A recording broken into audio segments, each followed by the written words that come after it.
Kailan po ba magmamature yung aking contract? So 46 years old na nga po ako kasi nung kumuha nito, kaya siya ay magmamature ng 65. So hindi po siya ibabawas. So ano pa ba yung ibang mga naging katanungan dito? So ayan.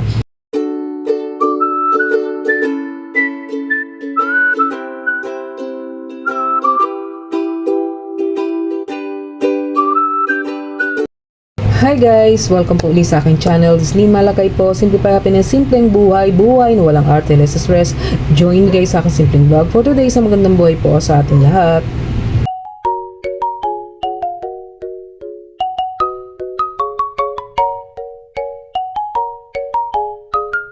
Guys, ano ba yung ating pagsasaluhan? So ayan, ito yung ating BDO live yun. So ito ay life insurance po. So may nagtanong po kasi sa aking mga video po. So may tatlong katanungan po ako doon na nabasa. So ayan, try ko po na masagot po. So ayan guys, kumuha po ako ng BDO Life no 46 years old po ako nung kumuha po ako nito. So 8 years to pay po ito. So every 2 years kahit po naguhulog ako, during nung naguhulog po ako, every 2 years nakakakuha po ako ng 8K. At tapos na po yung ating tapos ko na po ito, nabayaran ko na po ito.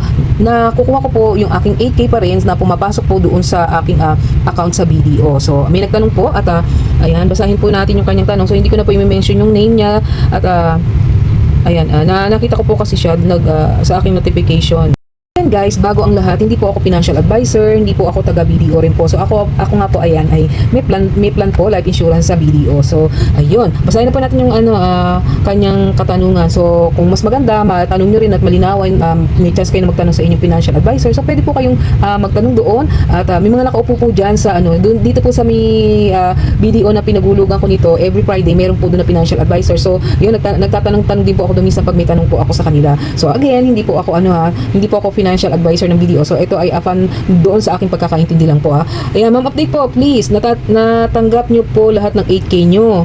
At sa ngayon, waiting na po kayo mag 20 years para makuha ng buo yung hinulog nyo plus tubo. Hindi ba ibabawas doon yung 10 8K na nakuha nyo? So hindi po siya ibabawas doon sa makukuha kong pera upon maturity nung aking contract. So kailan po ba magmamature yung aking contract? So 46 years old na nga po ako kasi nung kumuha nito, kaya siya ay magmamature ng 65. So hindi po siya ibabawas. So ano pa ba yung ibang mga naging katanungan dito? So ayan, saan ba excuse me po, saan nakikita yung mga binayad, ma'am? So yan, new din po ako ng Money 8. So yan guys, saan ba nakikita yung mga binayad, ma'am? New din po ako sa ayan guys, pasensya na medyo may konting makatido sa aking throat. So ayan, saan ba nakikita yung mga binayad, ma'am? New din po ako sa Money 8. 8 weeks, Money 8 weeks wala pa akong na-receive na policy contract. So ito binigay po sa akin, hindi ko matandaan kung ilang basta binigay po sa akin to nakuha ko siguro siya mga after 1 month or after 2 months. So hindi ko na po siya matandaan. During nung naguhulog ako guys, nasa akin na po siya yung aking policy contract. So saan ko ba nakikita yung yung hinuhulog ko? Kasi nung kinuha ko to guys, hindi naman ako mateki na tao. So hindi ko alam kung paano yung hindi kasi ako nag-aano ng mga yung mga link na ganun. So yung resibo lang po, yung resibo lang po yung hawak ko. Then yung yung 8,000 pumapasok po siya doon sa aking sa aking account sa BDO. So nakukuha ko po siya at pumapasok po siya talaga doon sa aking account. So yun, nileles ko na po yun. Naliles na po yung aking pambayad doon kasi yun yung pinapasok ko din po sa aking panghulog. So ang kinuha ko kasi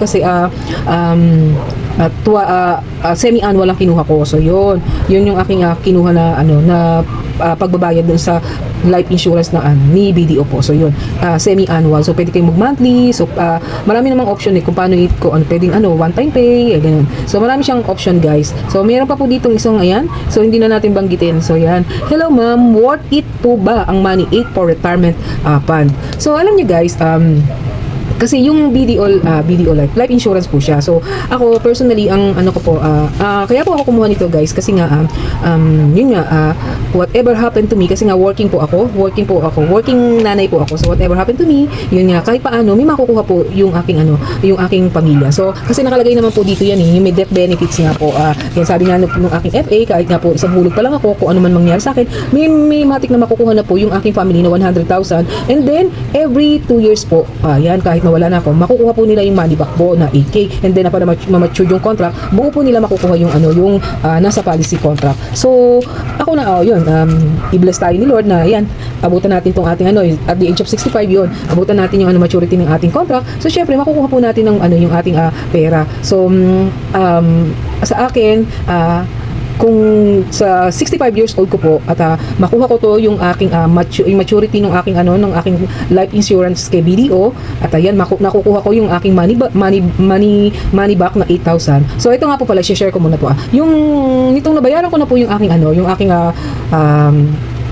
yung aking insurance, nabuo ko na pong bayaran siya, guys. Yung nakuha ko po na 8K, ayan, last year, binili ko po yun, pinandagdag ko po sa binili ko ng alahas. So hindi ko po siya in-stock doon sa aking sa aking passbook sa aking account. So binili ko po siya ng alahas, dinagdagan ko na lang po siya ng konti, at bumili po ako ng alahas. Galing po doon sa 8K na video. So alam niyo ba, nung time na yun na bumili ako, the following months, nag-boom ang alahas. So alam niyo guys, yun.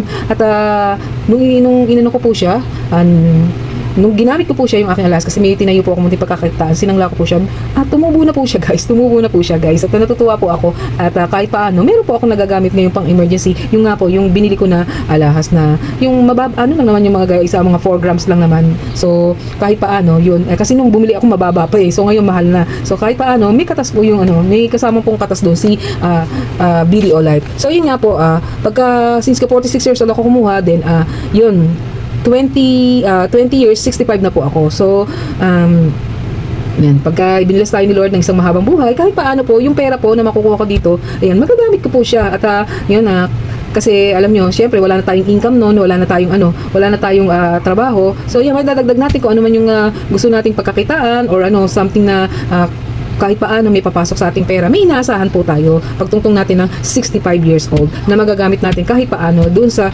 retirement retirement fund. And then nga, plus may yung death benefit na kung ano man mangyari, may makukuha yung ating pamilya. So yun, kasi ang thinking ko po guys, kung ilalagay ko yung pera ko doon sa sa passbook lang sa bangko, magkano lang tubo nun guys? 4 pesos. So bababa pa yung dahil doon sa inflation. So kahit paano ito yun, may tubo, at yun, whatever happen nga sa plan holder, so may maasahan po tayo. And then yan, pag nag-mature yung ating policy, so yan, makukuha po tayo. So for me, kahit paano, magiging tulong din, kasi may makukuha kang bigla ang pera, yun nga, pagka nag-65 ako. So again, yun lang po yung pagkakaintindi ko po. So may mga video pa po, maraming mga video na tungkol sa BDO Live. So ako, sa akin okay, mas okay siya guys, kaysa nga yung sa mo siya ilagay sa bangko. So depende po yan kung saan yung gustong insurance. But for me, ito yan, na-enjoy ko po yung yung 8K na money back. So yun lang guys. So I hope na sana nasagot ko po inyong tanong. So magandang buhay po sa ating lahat.